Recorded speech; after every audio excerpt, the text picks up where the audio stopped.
студиото со вас, Славица Арсова. Добар ден и добре дојдовте. На почеток на вестите гледаме кои настани наслови го одбележаа денот. Целодневна битка на Фридрих Мерц за обезбедување гласови за избор за канцелар. Неуспехот утринава ја шокираше Германија. Рокот од 1 месец кој си го дадоа Мицкоски и Таравари, министерот ќе го искористи за да преговара за поддршка со вреди, но оптимизам за договор засега нема. Апелација го прифати барањето. Асмир Јаховски од Пуцко Петрол излегува од притвор со милионска гаранција. Семејното насилство конечно ќе се гони по службена должност. За 2 недели законските измени ќе бидат објавени. Порече се 1 деценија чекање до градбата на зградите на Финки и Факултетот за физичка култура конечно се враќа на дневен ред. Полесно до лекар специјалист отколку до паркинг на клинички. Пациентите во агонија, надлежните молчат. За 1 деценија Македонија е загубила 28.000 ученици. Иселување, но и намален наталитет ги празнат училишните клупи. Попладнево нов обид за гласање на новата германска влада, предводена од Мерц, ке се вклучиме во живо со најновите информации ке добие ли Германија денеска нова влада. Останете со нас, почнуваме.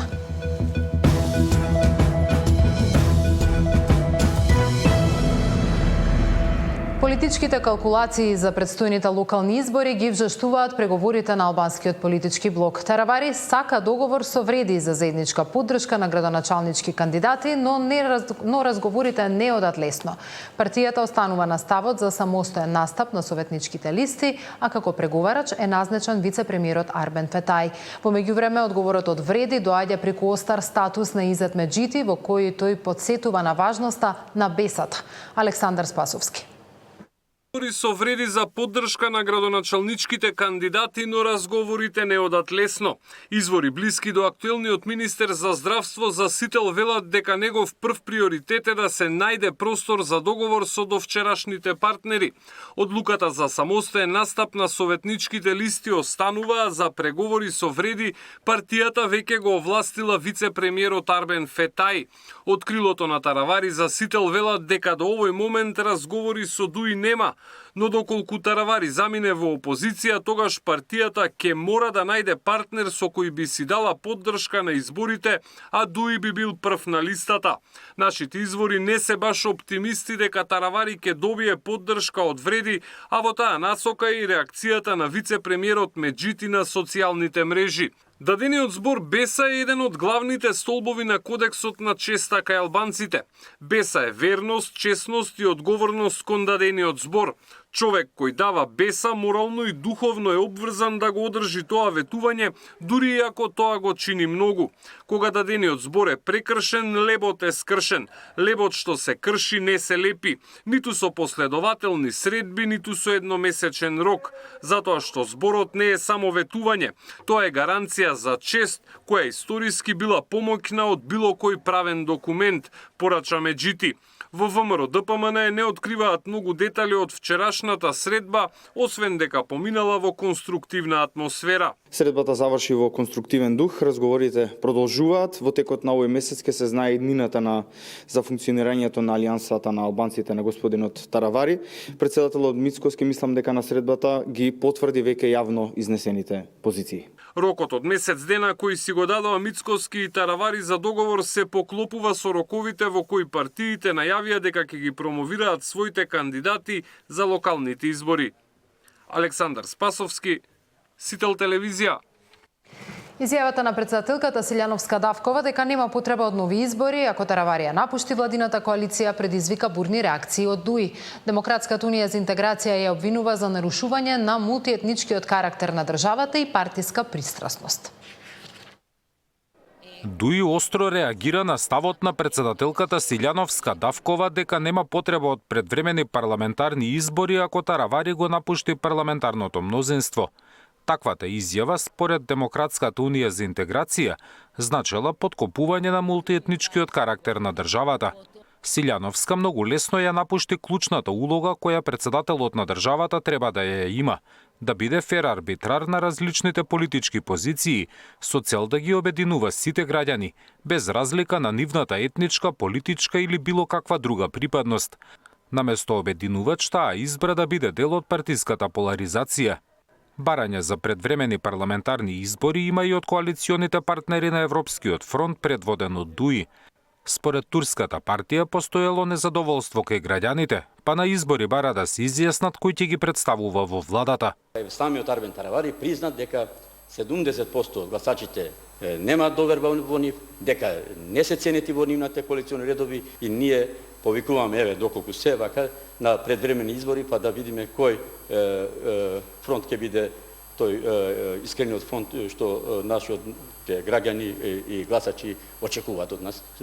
Од владеачката ВМРО ДПМН велат дека и при евентуално излегување од власта на претениците на Таравари, парламентарното мнозинство е стабилно, иако како што велат, не очекуваат сите 5 мина да седнат во опозицијските клупи. Ако сакаат да продолжат со реформската агенда на владата, просторот и вредностите се тие кои што се и треба да се знае на која страна ќе се застане. Доколку сакаат да се вклучат на оние ретроградни сили кои што 20 години ја криминализираат државата, тогаш нема простор во владата за таквите политичари кои што сметаат дека можат од една страна да прават реформи, но од друга страна да се вклучуваат заедно со оние кои што ја донесоа државата на ова дереже. Силјановска-Давкова вчера изјави дека непотребни се предвремени парламентарни избори, бидејќи има стабилно парламентарно мнозинство и функционални институции. Зоран Јаневски, Сител телевизија.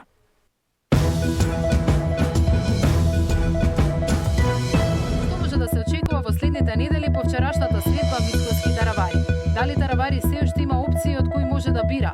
Дали евентуална соработка со други ќе доведе до предвремени избори? Тема на денот со Петар Ацовски.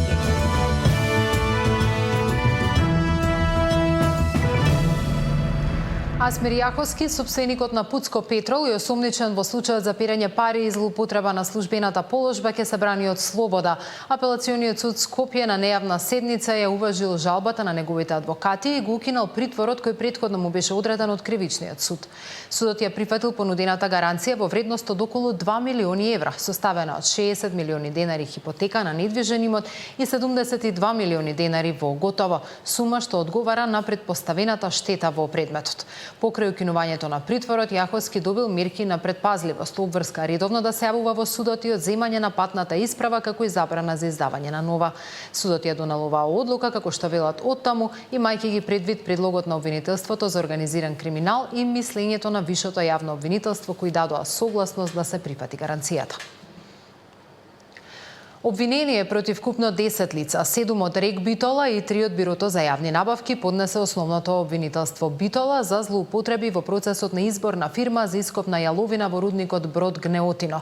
Според обвинителството, со незаконито елиминирање на најповолната понуда и избор на поскапа фирма била предизвикана штета од над 178 милиони денари на буџетот на РЕК Битола, подружница на АДСМ.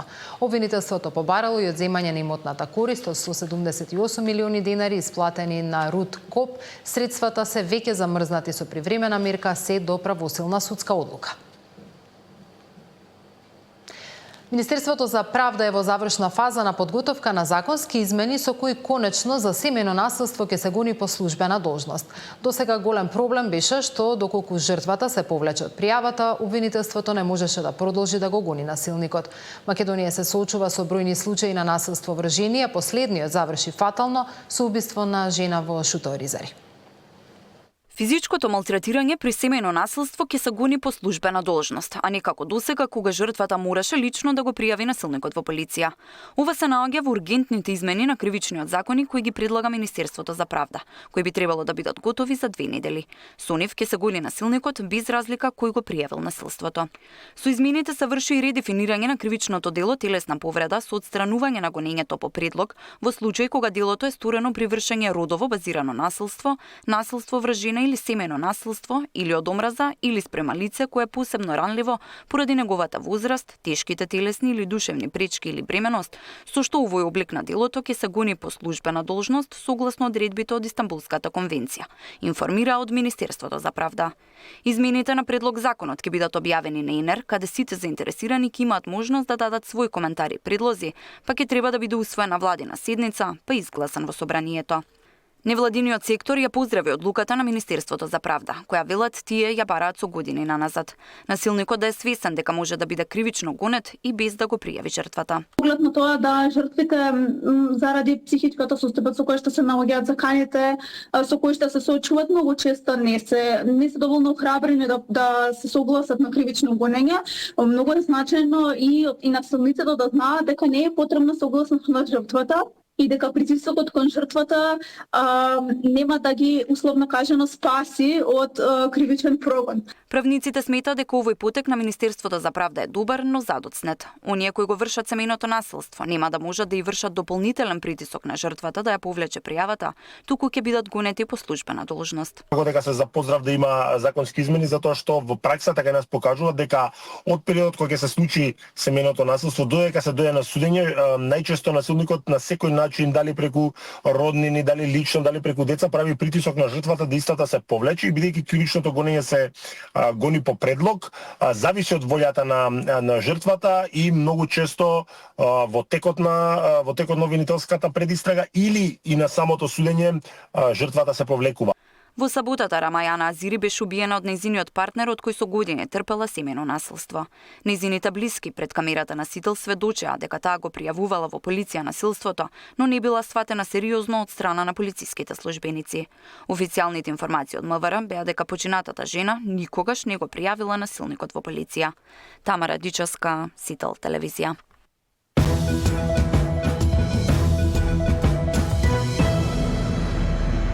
Поречи една деценија чекање до изградбата на зградите на Финки и Факултетот за физичка култура конечно се враќа на дневен ред. Министерството за образование формираше работна група која ќе направи стручна анализа за да се процени состојбата на запуштените објекти и да се ревидираат старите проекти. Изградбата ќе се подготвува без дополнителни трошоци, благодарение на соработката со УКИМ и Градежниот факултет. Зградите на Финки и Факултетот за физичка култура ќе се доградат откако ќе биде направена стручна анализа од работна група. Тимот, составен од експерти од неколку факултети и институции, детално ќе провери во каква состојба се објектите и како најдобро да се завршат. Проектите ќе се ревидираат бидејќи постоечките се застарени. За да се заврши работата бесплатно, Министерството за образование потпиша меморандум со УКИМ, Градежниот факултет и Службата за општи и заеднички работи. Тоа нема да не чини денар, бидејќи деканот на Градежниот факултет заедно со УКИМ одлучија тоа да го направат како добробит за студентите и за целото општество. Инаку, кога тоа би одело на јавен повик, а е огромен проект, веројатно би чинело бескрајно многу средства. Тендерот за изградба се очекува да биде објавен на крајот на годинава или почетокот на следната. Се уште не се знае дали ќе се градат двете згради одеднаш или една по една.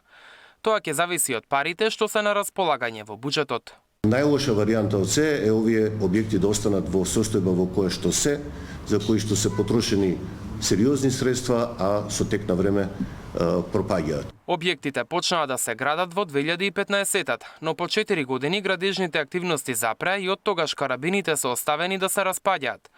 При посилен ветер летаат даски и градежни материјали кои се опасни за минувачите. Лани студентите на Финки излегоа и на протест, зашто немаат своји простории. Финки е еден од најголемите факултети на нашиот универзитет и воопшто во државата, со некаде над 5000 студенти кои што во моментов се распределени во капацитетите кои што УКИМ ги има во техничкиот кампус.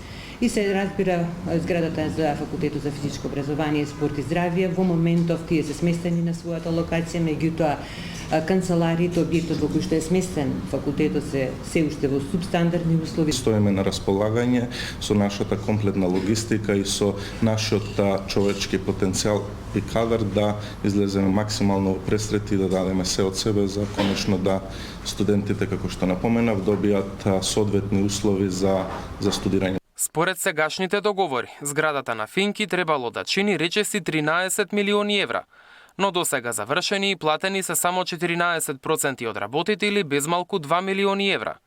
Зградата на ФФК пак било планирано да чини околу 7 милиони евра, ама реализирани се само 16% и платени се нешто над 1 милион евра. Мартин Арсов, Сител телевизија. На клинички побрзо ќе завршите преглед кај лекар отколку што ќе најдете паркинг. Додека пациентите со часови вртат кругови или паркираат по тротоари, надлежните не преземаат мерки. И покрај најавите за решавање на хаосот со паркингот по поништувањето на тендерот со Ѓока Construction, се остана на зборови. Од Министерството за здравство молка. Сат и пол до 2 вртиме кругови, нема место каде се паркираш. Нема спас за секојдневните главоболки и нервози на скопските клиники. Дали да се грижат што ќе им кажат лекарите, или граѓаните да трошат време во барање на место за паркирање. Откако пред 2 месеци Министерството за здравство го поништи тендерот и не подпиша договор со Ѓока Construction од Албанија, која планираше да ја зголеми цената за паркирање. Овој период надлежните немаат преземено никакви конкретни мерки за надминување на долгогодишниот хаос со паркингот на клинички. Седат со часови во автомобилите чекајќи да се ослободи место. Други паркирале на тротоари. Трети се откажуваат од вртење кругови и паркинг бараат надвор од кругот на клинички. Поише време губиш кога бараш место за паркирање отколку да идеш на лекар да се провериш тие работи. Тоа и многу иритира, а парите знаат да ги земат. Не ни се идет, а мора да дојдеме. А мора да дојдеме на лекар тука. Што да правиме? Од Кичево сме ние и то идеме рано со Вајле во 6 тргаме, ќе најме подобро место да се паркираме негде да најме, нема шанса. Од 7 са Вајле сум тука. И само кругови вртиме и излезе една па влегов ја. Многу тешко се наоѓа место на паркинг. Треба да чекаме прво да се ослободи тоа место, да влеземе да се паркираме, па потоа да идеме да завршиме работа. Таравари, кога го поништи тендерот, најави засилено темпо на работа за решавање на проблемот со паркингот. Меѓутоа, се остана на зборови, а во пракса истиот хаос. Иако побаравме, не добивме став од Министерството за здравство. Ги контактиравме во градски паркинг Скопје, за кој министерот посочи дека ќе разговараат за можноста да продолжат со стопанисување и изградба на монтажна гаража. Меѓутоа, оттаму ни одговорија дека досега не добиле официјална покана за средба. Иако нивниот договор е истечен уште во 2022, се уште управуваат со паркингот. Кога ќе има долгорочно решение, никој не знае. Сања Димитровска, Сител телевизија. Владата најавува задолжување од 5,5 до 6 милиарди евра преку меѓувладин договор со силна европска држава. Средствата ќе се повлекуваат во неколку транши, а првиот дел до 1 милиарда ќе биде наменет за изградба на патишта и инфраструктура. Пратеникот Бојан Стојановски уверува дека кредитот е под исклучително поволни услови и нема да го зголеми јавниот долг, туку напротив ќе го намали преку економски раст. Владата ќе се задолжи помеѓу 5,5 до 6 милиарди евра. За 2 до 3 недели ќе се склучи меѓувладин договор со моќна европска држава, со чии пари ќе се градат инфраструктурни проекти. Парите не би се повлекле наеднаш, туку во неколку транши, а за првиот циклус за локални, регионални и експресни патишта од половина до 1 милиарда евра.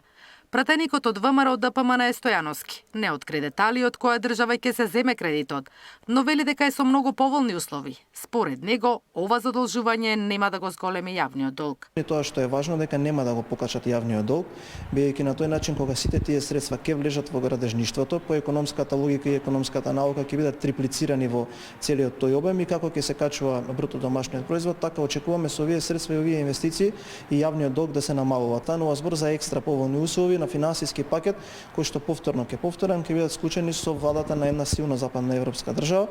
Покрај за патишта со парите ќе се градат и здравствени капацитети, а ќе стартува и брзата железничка пруга од Табановце до Гевгелија, која ќе вози до 160 км на час.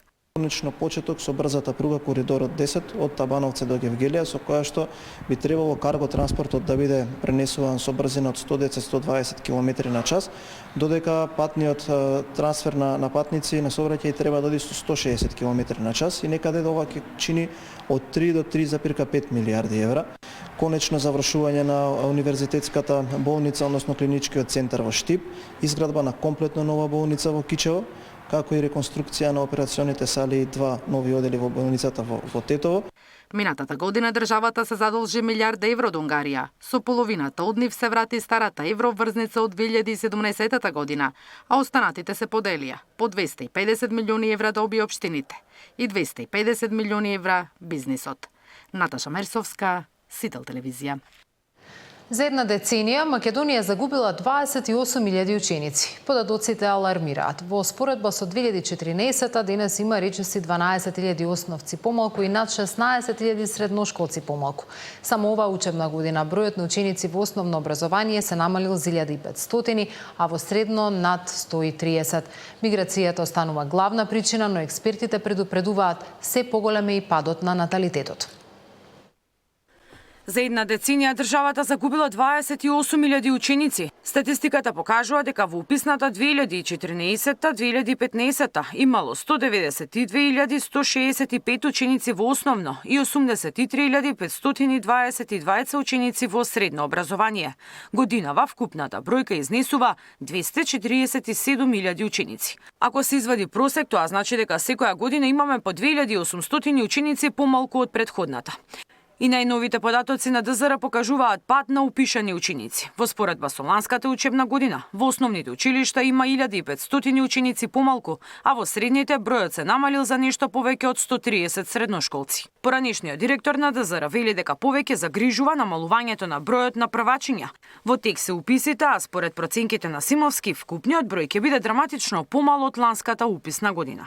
Бројките на раѓањето во 2019 година, 2020 година, тоа е една генерација која што би требало да влезе во прво деление на почетокот на оваа учебна година. И тука гледаме дека има некаде околу 500 деца помалку запишани отколку она што се родиле во овој период. Екзодусот кој се случува на земјава е потикнат од различни причини, зашто познавачите велат повеќе не се само од економска природа. Во 2010-та ние сме имале 20.000 повеќе основци отколку денеска. И сега ако ни требале од прилика 20 и нешто години за да стигнеме до оваа бројка, нашиот модел на предвидување кој што го работиме за потребите на Министерството за образование покажува дека ако ништо не направиме, ако системот ништо не направи, во следниве 5 години ние ќе изгубиме 20.000 основци. Истражувачите сметаат дека недостасуваат многу поконкретни политики не само во однос на условите, туку и во квалитетот на образование. Ние на меѓународни тестирања, кога се споредуваме со нашите соседи, па и не само соседите, туку и Европа, гледаме дека имаме многу ниски постигнувања. Една од причините за тоа е дека нашите деца не поминуваат доволно време на училиште. Лаборатории, секции, спортски објекти, спортска инфраструктура само ќе придонесе за подобар резултат во учењето. На крајот на денот нас ни е важно да создадеме генерации кои што ќе може да се прилагодуваат на новите трендови на пазарот на труд. Ако ние не го правиме тоа и образовниот систем не успева тоа да го постигне, тогаш ние имаме функционално неписмени нови генерации. Клучната работа е дали имаме ученици. Па на тие ученици им се направат добри услови за школување, многу подобро отколку се направат училиште кај што нема деца. Тоа ќе биде споменици на глупоста, како да ги нарече некој инако. Од друга страна, вложување во наставниот кадар. Ако некогаш говоревме образовно воспитен процес, денес збориме само за образовен процес. Ние немаме воспитување веќе во училиштето.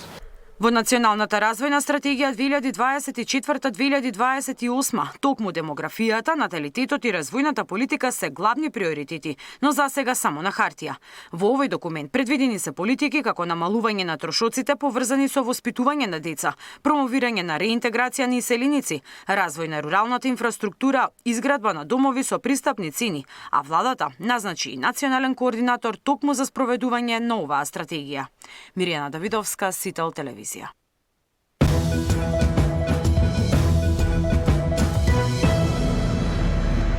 Кандидатот за германски канцелар Фридрих Мерц попладнево се соочи со ново гласање во германскиот Бундестаг, откако утринава не успеа да го освои потребниот број гласови за избор на германска влада. Случувањето утринава беа своевиден шок за германската, но и за светската јавност, зашто досега не се случило да не биде обезбеден бројот на гласови во првиот круг. Борис Георгиевски од Дојче Веле го вклучуваме во живо во овие вести со последните информации. Борис, дали Мерц е избран за канцелар? Да, Цаци, од пред неполни, би рекол, 5-6 минути, Германија има канцелар и нова влада составена од конзервативците и социјалдемократите. Утринскиот дебакл проследен со голема неизвестност, кога во првото гласање не успеа да обезбеди апсолутно мнозинство, 69-годишниот Фридрих Мерц предмалку стана 10-тиот канцелар во повоената историја на Германија. За разлика од утрово, кога новата владина коалиција успеа да обезбеди само 310 гласови во 630 члени од Бундестаг, овој пат за Мерц гласаа 325 пратеници. При тоа владината коалиција барем на хартија располага со мнозинство од 328 пратеници. Ова беше за прв пат во историјата на Германија да не биде избран канцелар, иако претходно беше договорено неговото именување и обезбедено и потпишано неопходното парламентарно мнозинство. Но со оглед на тоа што гласањето во германскиот парламент е тајно, остана нејасно кој и зошто од владеачките пратеници не го поддржи изборот на новиот канцелар, како првиот, така и вториот пат кога недостасуваат 3 гласови.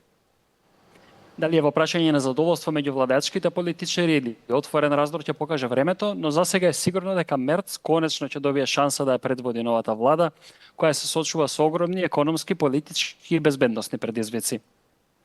Борис, интересно ќе биде како германската влада ќе се однесува кон некои прашања кои ја засегаат и Македонија, како што е проширувањето на Европската Унија, потребните реформи на ЕУ, односот кон Западниот Балкан, но и некои прашања за кои македонските граѓани се исклучително заинтересирани, како што е миграцијската политика, дозволите за работа, добивањето на германско државјанство.